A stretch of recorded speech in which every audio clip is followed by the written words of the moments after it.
Juntos, mas separados. Será que você está vivendo ou já viveu isso antes? É sobre isso Nós da Questão Responde de hoje.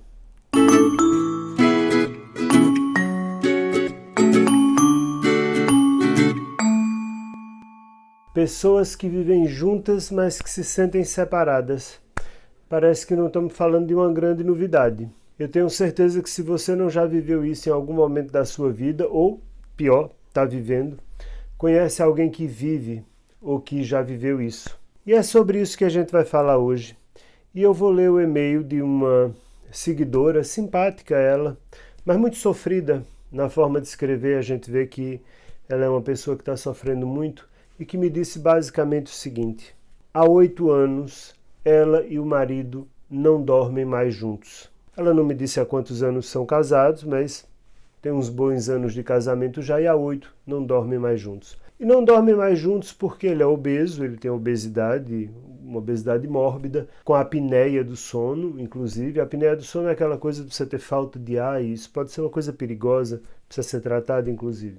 Então ele ronca muito. E nos bons anos de casamento, ela suportou esse ronco, mas aí ela adoeceu de tantas noites mal dormidas por causa dessa serra elétrica lá ligada junto dela. Ela acabou adoecendo e o médico disse: bom, a senhora está doente porque dorme mal, precisa dormir bem. E ele então colocou um colchão na sala e passou a dormir na sala e ela no quarto, isso há 8 anos. E isso a deixa muito infeliz porque eles não têm mais intimidade. Esse homem procura essa mulher apenas algumas vezes quando quer ter sexo, mas não tem uma cumplicidade, não tem uma conversa, não tem um vamos ficar juntos, não. Isso a fez entrar em depressão, procurar tratamento para depressão, até que ela resolveu que não sofreria mais por isso e foi matando dentro dela o sentimento que tinha e, enfim. E toda vez que ela questiona esse homem a esse respeito, ele diz que ela só fala nisso, dele voltar para a cama. Ela tinha esperança que o fato dele ter que dormir fora do quarto fizesse ele tomar uma providência com relação à obesidade dele. Ele não toma e, bom, não se importa com a própria saúde nesse sentido, pelo menos. E ela me pergunta uma coisa: será que eu estou errada? Eu devo viver com essas migalhas? E eu não estou falando de falta de sexo, não é disso que eu sinto falta realmente de ter um companheiro, é de ter um casamento mesmo.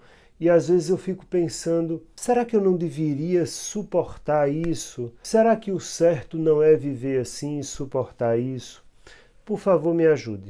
Olha, você que está me escutando, eu tenho certeza absoluta que em alguma relação da sua vida você já teve essa sensação de estar junto, mas de estar separado, de estar com alguém, mas de estar sozinho. Não necessariamente na condição que essa mulher que me escreveu coloca, mas certamente de diversas outras maneiras. E isso é uma coisa que as pessoas vivem com muita frequência nos relacionamentos hoje em dia. As pessoas vivem relações onde elas se sentem sozinhas, mesmo estando juntas com alguém. E aí vamos fazer o seguinte, que provavelmente é o que me chama mais atenção no e-mail dessa senhora, e que muito provavelmente você vive isso sem se dar conta.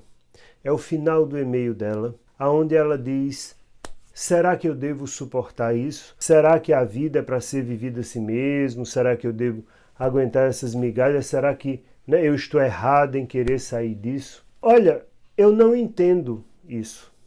Eu não entendo a quantidade de e-mails que eu recebo com pessoas me perguntando se elas devem se manter infelizes.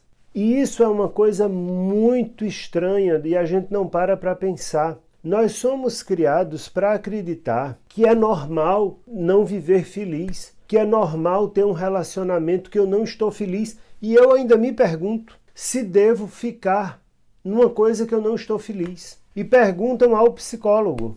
Então, a primeira coisa que eu queria chamar a atenção para vocês é isso. E de onde é que vem isso? Quem é responsável por isso? E eu acho que o responsável somos todos nós, e eu me incluo nisso. Enquanto sociedade, há uma pressão social brutal para que as pessoas, sobretudo depois de casadas, não se separem, mesmo que elas estejam infelizes. E eu não estou dizendo que é legal as pessoas se separarem, eu estou dizendo que não é legal se viver infeliz. E as pessoas acham natural me perguntar se elas devem continuar na infelicidade ou se elas devem fazer alguma coisa com isso. E talvez esse seja o primeiro ponto de reflexão para você que está me escutando e que vive relacionamentos amorosos. Se você vive um relacionamento amoroso que você não está feliz, por que você está vivendo isso? Ah, porque eu não consigo sair. Bom, procura tratamento, procura ver o que é que está vendo, mas se eu não estou feliz, eu nem me questiono. Colocar o dedo na chama da vela me machuca, eu não coloco o dedo na chama da vela. É simples assim. E aí, eu acho que essa é uma primeira reflexão que é preciso ter. Uma outra reflexão é sobre amor.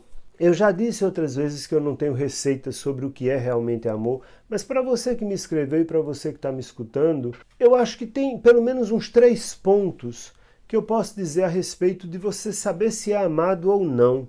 E isso vai muito além da gente dormir no mesmo quarto ou não. Porque, esquecendo toda a problemática do ronco, você pode ter um casal que decide dormir em quartos separados. Há pessoas que gostam de ter uma privacidade maior. A sua queixa, você que me escreveu, não é apenas pelo fato dele estar dormindo há 8 anos na sala. Porque ele poderia dormir em outro quarto. Né? Isso é comum, às vezes, muito em idosos, que não gostam mais de dormir na mesma cama, dormem em quartos separados, coisas assim. O que você se queixa é de não se sentir amada. E o amor não está em dormir na mesma cama.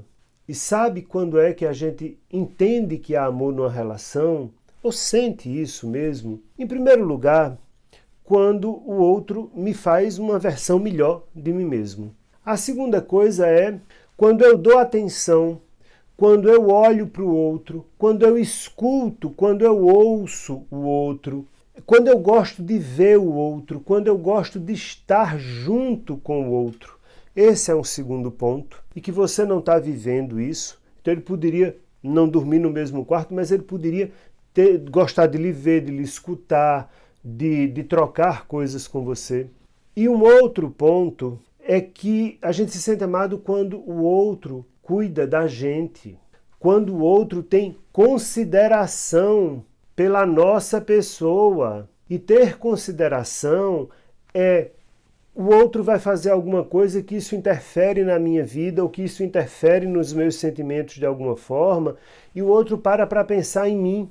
E se ele não sabe ou ela não sabe o que fazer, chega para mim e conversa e diz, olha, eu estou pensando em fazer isso, não sei se você vai ficar feliz com isso. Isso também é amor. Isso também faz parte do quadro amoroso.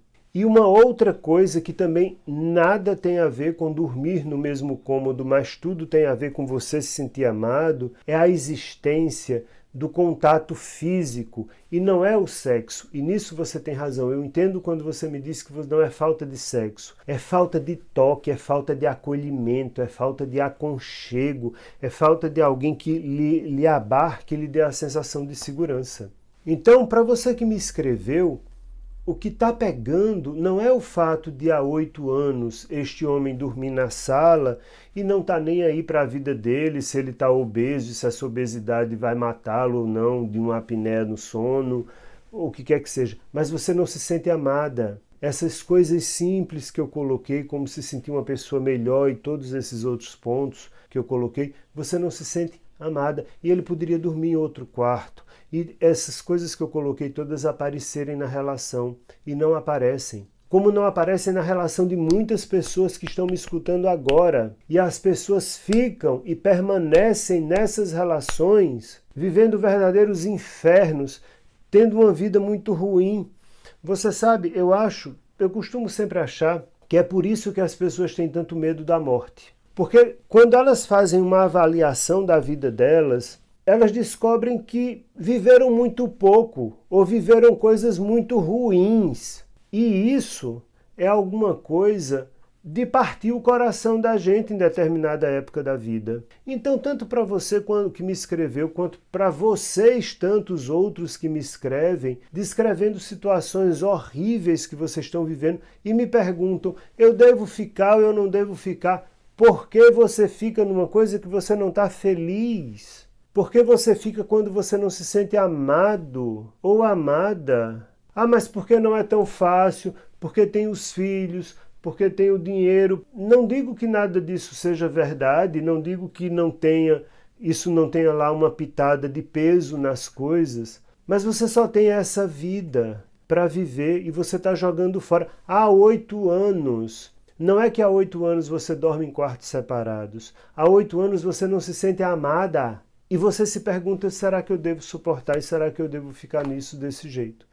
E eu repito, isso é nossa culpa enquanto sociedade, porque a sociedade cria uma pressão violenta, como eu já disse, onde as pessoas precisam ser infelizes, onde a infelicidade, inclusive, é alguma coisa exaltada, né? Então, conforme-se, a tristeza nessa vida, o paraíso na outra, é assim que é. Se todo mundo aguenta, você vai aguentar também. Se sair desse relacionamento, vai ficar sozinho, a solidão é pior. Olha, a pior solidão é quando eu me perco de mim. E você definitivamente está perdida de você. Ao ponto que você precisou adoecer fisicamente para poder dizer a esse homem, olha, o médico disse que eu não posso mais ficar sem dormir bem, você precisa sair do quarto. Aonde é que está você nisso? Onde é que está você na sua vida? E vocês que me ouvem, e vocês que me escrevem, parem para pensar um pouco nisso. A função de uma outra pessoa na minha vida é fazer minha vida melhor, é fazer minha vida mais rica, é fazer minha alma brilhar mais e não me apagar, e não me adoecer, e não me ignorar, não me acolher, não me considerar, não se importar, não dar a mínima para o que eu digo. Se é assim, será que você não está repetindo também isso tudo com você? Será que você não estaria se desconsiderando muito? Fica com isso para pensar, porque eu acho que você não está ouvindo o barulho do ronco do seu coração, o barulho do ronco da sua alma. Isso não é só ela que me escreveu, você que está me ouvindo. E eu acho que as pessoas muitas vezes estão nisso. Elas estão ouvindo o tempo inteiro o barulho do outro, o ronco do outro, o rosnado do outro, a crítica do outro, o não gostar do outro, e não estão ouvindo o ronco do próprio coração. Pensa nisso. Tchau, até a próxima.